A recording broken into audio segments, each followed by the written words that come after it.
The Walking Dead is back and here are its next likely victims. The Walking Dead is returning with relatively little fanfare tonight as this time, there's no terribly huge cliffhanger to resolve this time around. The end of Season 7A actually ended on a somewhat upbeat note, with the gang back together with a renewed focus on taking down Negan, something an uncomfortably subservient Rick should have been doing from the start.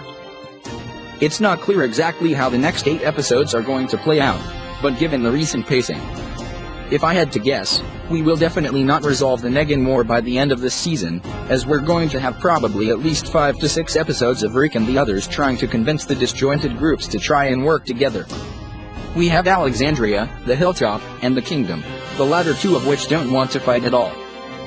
And the show has actually invented a 4th tribe, the Amazonian women that Tara found in the woods, who will be key allies because they seem like the only group that has access to a significant stockpile of guns. Though so far, Tara hasn't told anyone about their existence yet.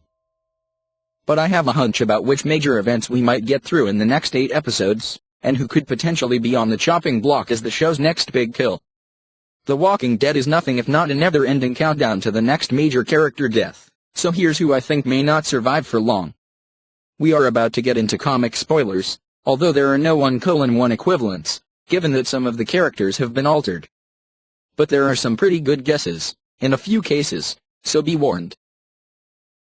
1. Sasha. There was some rather ominous news that broke a few months ago that the actress who plays Sasha, Sonequa Martin Green, has been cast to play the lead in CBS's Star Trek, Discovery. Great for her in that show, but it does not bode terribly well for the fate of her character on The Walking Dead, even though everyone is pretending like she can somehow do both.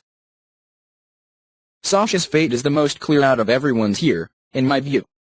Though she's not a comic character, she has clearly assumed the role of Holly from the comics, an Alexandrian citizen who causes Abraham to leave Rosita.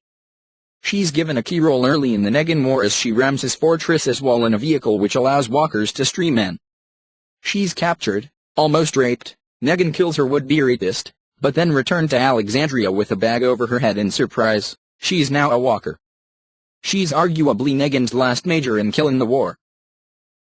I don't know if things will play out exactly the same way. Fear the Walking Dead literally just did the bag over a prisoner's head but really they were a walker trick. But I can definitely see them giving Sasha a blaze of glory moment like Holly since she does inhabit that role fully now. Out of everyone else here, I would be amazed if she survives the season, as I think we'll at least get to that moment in 8 episodes, but who knows. 2. Morgan.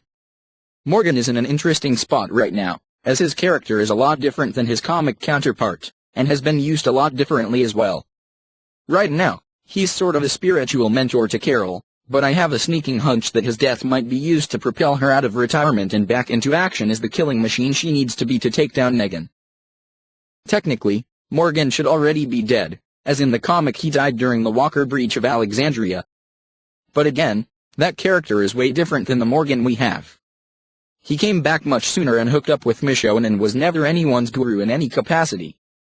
This Morgan is essentially a character reborn, much like Carol, and though I really would not want to see him killed, I can understand why there might be story reasons where that might happen. And since he, or some version of him, is dead already, it does seem like he's living on borrowed time. 3. Heath. I did not intend to list 3 black characters in a row, but these 3 do seem to be the most vulnerable to me at the moment. Heath is another curious case because he was much more of a major character in the comics, but The Walking Dead has relegated him to such a background role it's easy to forget he even exists. Currently, he has about 5 minutes of screen time a season, and it's unclear if that's going to change. Again, this is a case where an actor taking on other responsibilities may affect his role here. Corey Hawkins is not just a movie star, straight outta Tom, Kong, Skull Island, but he's now leading Fox's new 24 show as well. I suppose The Walking Dead could continue giving him very little screen time the way they do now so he's able to juggle all of this, but I could also see them just killing him off and giving Heath's parts to another character in the future. Heath feels like he was added as an afterthought, as he didn't show up in Alexandria until fans complained about his absence. I guess he was on one of those famous, months-long supply runs, but they have not done much with him since. Irrelevant means in danger on The Walking Dead, so I would not be surprised to see him meet his end in the Negan War, even if that differs from the comics. 4. Simon. Time for a villain. I have previously talked about how Grand Theft Auto V's Steven Ogg is absolutely killing it as Simon, one of Negan's goons who does not have a counterpart in the comics. In my opinion, he outshines both Negan and Dwight themselves, but I also think there's a specific reason this character was created: to die. One of the main problems with the Negan War is that the resolution does not really result in any major deaths of the key instigators. Both Dwight and Negan survive, one turned into an ally, one kept as prisoner, which is a little bit of a letdown, given the havoc those two caused previously. But Simon? I think they've invented an expendable villain character who we actually know and can name, one that actually is going to find a bullet with his name on it, courtesy of Maggie or Sasha or Enid or whoever. That's really too bad, given that he's doing such a great job, but I have to believe that this is going to be his ultimate purpose on the show. Oh well, at least Ogg still has Westworld. I don't want to say everyone else is definitely safe besides these four, but for now, everyone else does seem pretty safe. Nearly every major character I haven't listed has some pretty big storylines ahead of them, even if that storyline ends in their death. Other characters like Daryl and Carol may be free of comic twists and turns, but they're such fan favorites that I don't think the show has the gall to kill them.